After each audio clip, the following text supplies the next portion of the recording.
मूर्ख व्यक्ति के साथ सोच समझ कर ही व्यवहार करना चाहिए। हो सके तो उससे बचकर निकल जाए तो ही अच्छा है। यदि आप उसका विरोध करेंगे तो खुद भी मूर्ख साबित हो जाएंगे।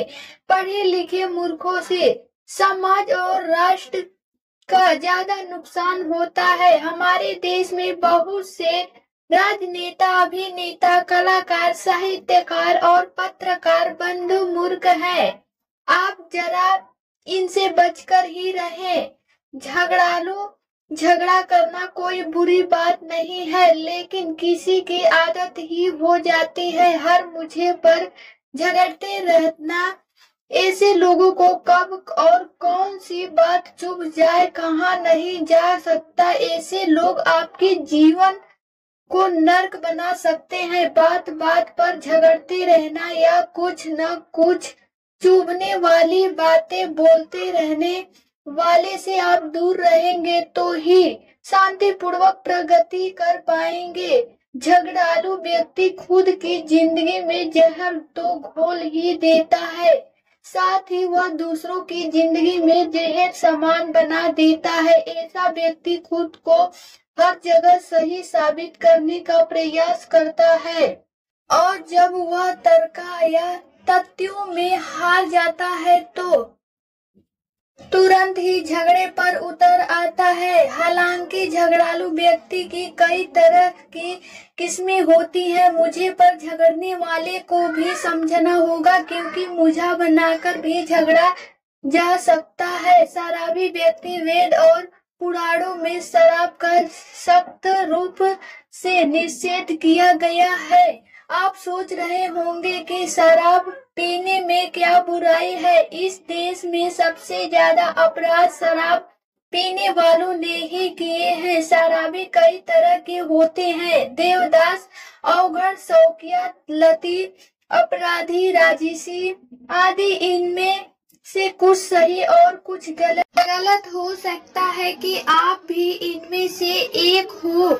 आपके बहुत से दोस्त होंगे जो शराब, शबाब या कबाब के दीवाने होंगे। शराबी व्यक्ति के साथ रहकर आप कभी भी किसी ऐसी घटना चक्र में मत फंस सकते हैं जिससे बाहर निकलने में आपकी जिंदगी के कई वर्ष और रुपए खर्च हो जाएंगे। आपके लिए आपका परिवार, समय और रुपया कोई अहमियत नहीं रखता है तो आप पीते रहें शराब। हालांकि आप यह भी तर्क दे सकते हैं कि शराबी जो घर में बैठकर चुपचाप पी कर सो जाता है वह बुरा थोड़ी ना होता है। ऐसा कई साहित्यकारों और राजसी लोगों को आप जानते ही होंगे, लेकिन आपको शराबी का मनोविज्ञान भी जान लेना चाहिए। शराब का दिमाग पर कम से कम 3 से 4 दिन तक असर रहता है और यह आपकी सोच को पूरी तरह से बदल कर रख देता है। आप इस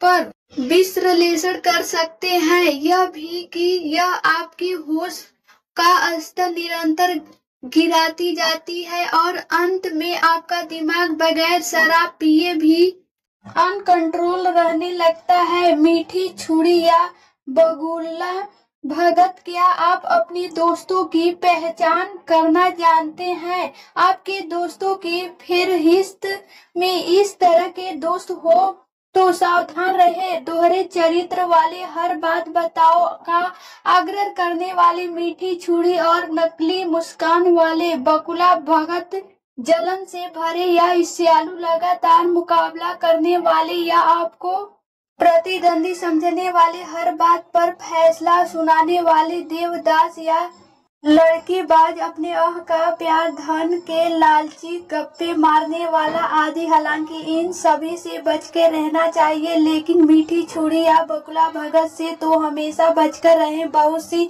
लड़कियां इस तरह के लोगों का शिकार हो जाती हैं। ये लोग पहले भांप लेते हैं कि किसे क्या पसंद है और फिर वे उसी तरह की बातें करते हैं। वे हमेशा हंसते, मुस्कुराते और सकारात्मक सोच को प्रदर्शित करते हैं। दोस्ती करने का यह उनका तरीका होता है। ऐसे लोग बड़ी मायूसी से आपकी जिंदगी का हिस्सा बनते हैं और आपकी अच्छाई का फायदा उठाते हैं, और जब तक आपको होश आता है वे आपका फायदा उठाकर निकल जाते हैं। हालांकि उनमें से कुछ का मकसद कुछ और भी रहता है। अच्छे विचारों में लिपटे ये लोग आपको आपके परिवार के प्रति विद्रोही भी बना सकते हैं, या हो सकता है कि इनका मकसद आपसे शादी करना ही। घमंडी ऐसे कई व्यक्ति हैं जो कुछ नहीं होते फिर भी घमंड पाले रहते हैं और लोगों पर